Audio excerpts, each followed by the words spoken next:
This Ask Misty is from someone that wants to know my most embarrassing drag moment. Did something fall off? What happened? To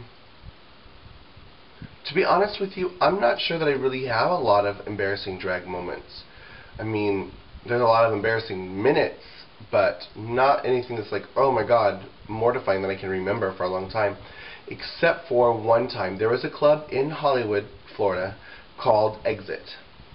And it was back when I first started doing drag, and they were doing a night called Cuchi Frito. And I emceed it a couple times. I'm like, Cuchi Cuchi Frito, let me see your booty hole, blah blah blah. It was all about Latinos.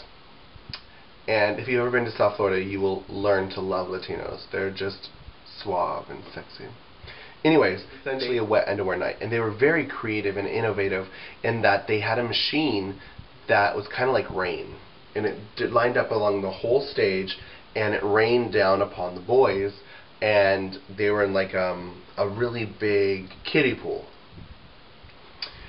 Well, some of the dancers got fierce and were flinging their hair, or, you know, as the water, they're dancing around, and it just kind of got a lot of places. Well, there was a big water puddle in the middle of the stage, and after the contest, I'm like, ooh, make some noise, pick a winner, and then I did a number. Well, the stage was wet, and I was wearing 6-inch heels. And back then, it was before I realized that drag queens that are over 200 pounds should not wear stilettos, because you will really fuck up your ankles. And I fell. And it was really embarrassing for me, because that's the only time that I have ever fallen on stage. However, I think I played it off. As in, like, I really went whack on my butt, like, boom. And I didn't know what to do, so I'm like, well, I'm just going to act like I did it on purpose. Meanwhile, it wasn't a ballad, but it wasn't a dance song. And I threw myself back, like I dropped it, like a full layout or whatever, and I threw my leg up in the air, like I was doing a high kick or something. I don't know. I'm like, whoosh. And then I came back up and launched myself onto my feet. And people were like, did you really fall? Did you do that on purpose? I've never seen you do a layout. I've never seen you drop. What happened? And everyone was so confused because it was out of my nature. And I'm like, yeah, I fell.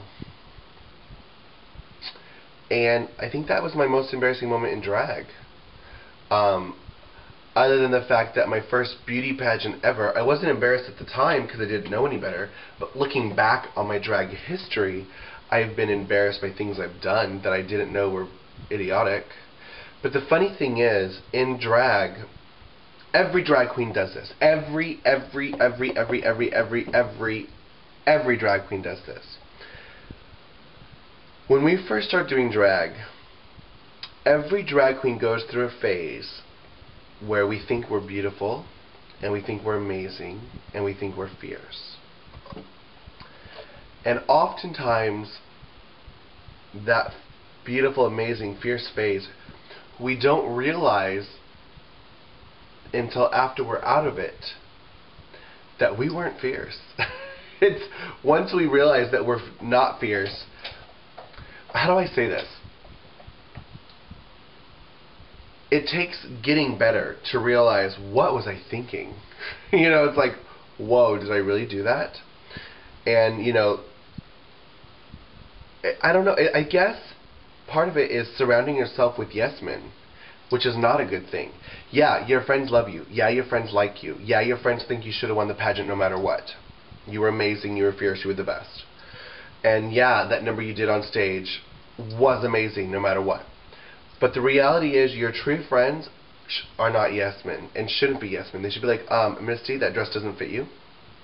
Or, why are you going out there naked when you should not be going out there naked? Your body is not right. A true friend will tell you that. And if it's too late and you're like, well, this is all I have, I'm doing it anyway, but I'm not going to take a million pictures and send it all over the internet. So, a lot of times we don't realize it until after we're done. And we look back at photos and look back at videos and we're like, holy crap, why? Why? Why? So, one of my most embarrassing moments, I've been doing drag for 2 weeks here in Florida. And it was after, I mean, I had played with drag in Tulsa, Oklahoma. You know, very amateur, like nobody really paid me to show up. I just showed up and did shows for fun. And I had quit the idea of drag for a guy that wanted me to be butch and whatever. And I quit for 2 whole years. And it's funny because I quit before I even really started, because I basically just did Halloween and a couple amateur contests, you know. And then I moved to Naples, Florida, and they were having a huge benefit there, and a friend of mine was like, I was a makeup artist at Versace, he was a makeup artist at Chanel, and he's like, you need to do drag, because I've seen your makeup, and it's retarded, amazing, you have to do this.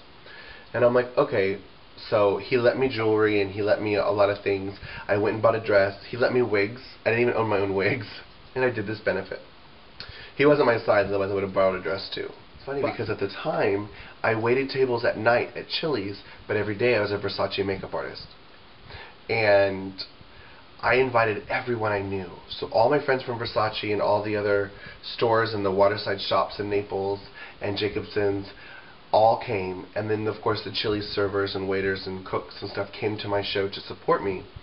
So I was the local girl who was boogered down, literally. Like, I was just starting, I didn't know, but they imported all these famous drag queens.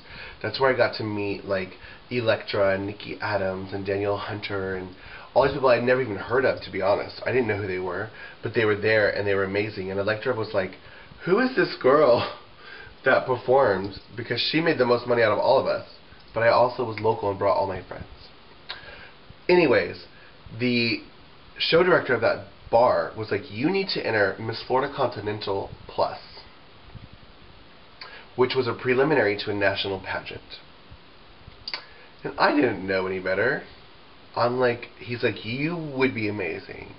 You need to do it. I'm going to sponsor you. And by sponsor, he meant I'm going to pay your entrance fee and put you in a hotel. He didn't mean I'm going to help you get an evening gown. He didn't mean I'm going to even advise you on which evening gown to get. He didn't mean he was going to help me pick out a swimsuit or get a swimsuit. He didn't advise me on what number to perform or what I was going to wear on stage. Basically, I had been doing drag for 2 weeks, and I entered a preliminary to a national pageant.